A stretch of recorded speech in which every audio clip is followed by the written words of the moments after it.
भारतीय संस्कृति में तो यही बताया जाता है कि खरमास के बाद ही अच्छा समय आता है, तो उसी अच्छे समय का ही इंतज़ार कर रहे हैं हम सब लोग और निश्चित रूप से कोई ना कोई खुशखबरी ज़रूर मिलेगी। जैसे मैंने कहा कि लैप्स कहीं ना कहीं प्रशासन की तरफ से है, चाहे वो बात मुआवजे की हो या वो बात इलीगल या जहरीली पॉइजनस शराब बिकने की हो।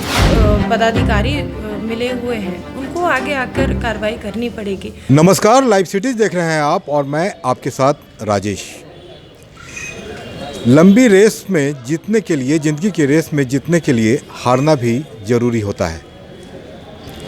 खड़मास के बाद अच्छा समय आने वाला है, ये हम नहीं कह रहे हैं, ये सारी बातें जमुई की विधायक, भाजपा विधायक श्रेयसी सिंह ने कही है। आज जमुई के परिसदन में वो मौजूद हैं और यहाँ उन्होंने संवाददाताओं से बात करते हुए ये सारी बातें कही है। शराबबंदी पर उनसे बात हुई, पेपर लीक मामले पर उनसे बात हुई, जो और भी कई बातें हुई है। आप खुद ही सुन लीजिए क्या क्या कहा है विधायक श्रेयसी सिंह ने। देखिए, जैसे मैंने कहा कि लैप्स कहीं ना कहीं प्रशासन की तरफ से है, चाहे वो बात मुआवजे की हो या वो बात इलीगल या जहरीली पॉइजनस शराब बिकने की हो। तो इसमें तो कहीं ना कहीं जो पदाधिकारी मिले हुए हैं, उनको आगे आकर कार्रवाई करनी पड़ेगी। जो पेपर्स हैं उनको जल्दी एक्सपेडाइट करना पड़ेगा। कहा जा रहा है कि खरमास के बाद बिहार की सियासत में बड़ा उलटफेर होने वाला है। एक बीजेपी विधायक होने के नाते आपको क्या लग रहा है, कुछ संभावनाएं दिख रही है क्या? भारतीय संस्कृति में तो यही बताया जाता है कि खरमास के बाद ही अच्छा समय आता है, तो उसी अच्छे समय का ही इंतज़ार कर रहे हैं हम सब लोग और निश्चित रूप से कोई ना कोई खुशखबरी ज़रूर मिलेगी। बिहार में फिर पेपर लीक हो गया, तो ऐसा नहीं है कि सरकार जो है जो छात्र हैं उनके भविष्य के साथ खिलवाड़ बिल्कुल पूरी तरीके से ये बहुत ही गंभीर विषय है। इस तरह से पेपर लीक नहीं होना चाहिए और कहीं भी किसी भी प्रदेश में ये होता है तो बहुत ही दुर्भाग्यपूर्ण बात है। एक युवा होने के नाते इसकी हम निंदा करते हैं और जो भी इसमें दोषी पाया जाए उस पर सख्त कार्रवाई की जाए। देखिए, खिलाड़ियों को आगे बढ़ने के लिए या प्रतिभाओं को खोजने के लिए, और हम हमेशा कहते हैं कि बिहार में प्रतिभाओं की कमी नहीं है, उनको खोज निकालने की आवश्यकता है।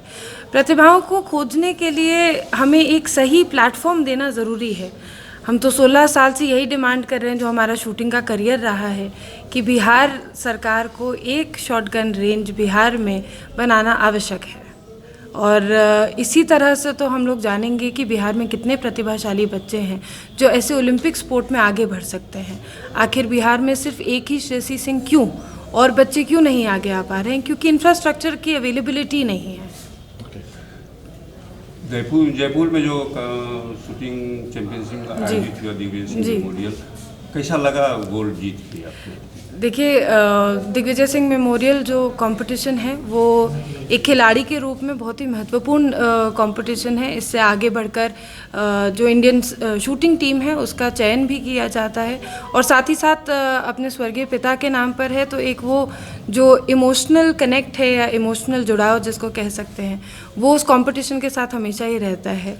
निश्चित रूप से स्वर्ण पदक इस बार जो इस कंपटीशन में जीते हैं तो बहुत खुशी भी है और हर वक्त मुझे लगता है कि पिता की याद आती रहती है, लेकिन एक तरह से ये मेडल जीतकर उनको श्रद्धांजलि भी अर्पित करती हूँ।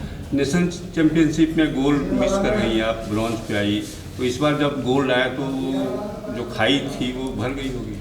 अब देखिए, नेशनल चैंपियनशिप तो खेल का यही सबसे अच्छा उदाहरण सबके सामने पेश होता है कि हार जीत तो लगी ही रहती है, चाहे वो ज़िंदगी हो या शूटिंग का कोई चैंपियनशिप हो। और एक खिलाड़ी के नाते हमने ये सीखा है कि ज़िंदगी में आगे बढ़ने के लिए जितना ज़रूरी जीतना है उतना ही ज़रूरी हारना भी है। अच्छा, कुछ राजनीति की सवाल करते हैं। शराबबंदी बिहार में विगत 6 साल से लागू है। बर्निंग इशू है छपरा, सारण, जहाँ पे कई मौतें हुई है। क्या कहीं क्यों नहीं रुक रहा है शराबबंदी? देखिए, पूरी तरीके से इसमें कहीं ना कहीं या तो प्रशासन इन्वॉल्व है या प्रशासन की ढिलाई है, क्योंकि जिस तरह से शराबबंदी के खिलाफ हम सब हैं, लेकिन ये जो जहरीली शराब बिक्री हो रही है, सिर्फ छपरा की बात नहीं है, मुझे लगता है कि बिहार के अन्य और जो ज़िला है उसमें भी शराब बिक भी रही है, जहरीली शराब बन भी रही है।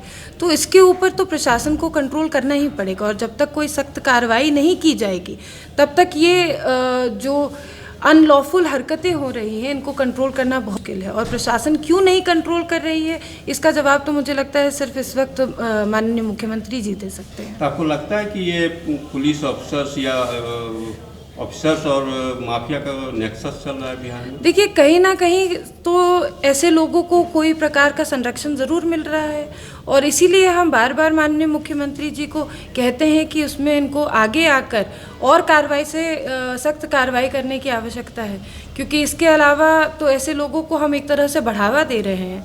और आप देखिए किस तरह से विधानसभा का जब सत्र चल रहा था और जब ऑपोजिशन के माध्यम से इस मुद्दे को हम लोगों ने उठाया भी था, उसके बावजूद नेता प्रतिपक्ष का बार बार माइक ऑफ कर दिया जा रहा था।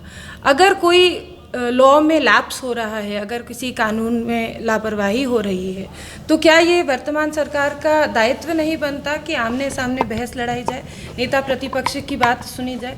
अगर लोकतंत्र एक मंदिर है हमारा विधानसभा, और एक सरकार को या एक विकसित बिहार को चलाने के लिए पक्ष विपक्ष दोनों ही उतनी ही महत्वपूर्णता रखते हैं, तो जाहिर सी बात है कि कहीं ना कहीं अगर लीडर ऑफ ऑपोजिशन कोई बात कह रहे हैं या कोई मुद्दा उठा रहे हैं तो उस पर रूलिंग पार्टी के लीडर्स को सुनना चाहिए और चर्चा करनी चाहिए।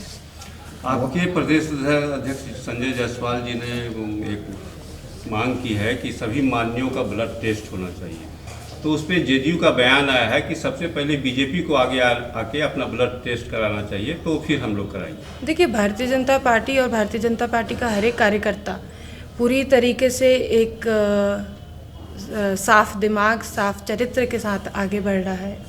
अगर हम लोग तो ब्लड टेस्ट करने के लिए तैयार है, लेकिन अपने जेडीयू के जो साथियां हैं और साथ ही साथ जो आरजेडी के जो साथी हैं, उनसे ये रिक्वेस्ट। तो सुना आपने, ये थी जमुई से भाजपा विधायक श्रेयसी सिंह। क्या क्या कह रही थी, सारी बातों पर उन्होंने विस्तृत चर्चा की है, लंबी बातें हुई है, क्या क्या उन्होंने बताया आपने भी सुना। बने रहिए हमारे साथ, देखते रहिए लाइव सिटीज़। अगर अब तक आपने चैनल को सब्सक्राइब नहीं किया है तो सब्सक्राइब कर लें।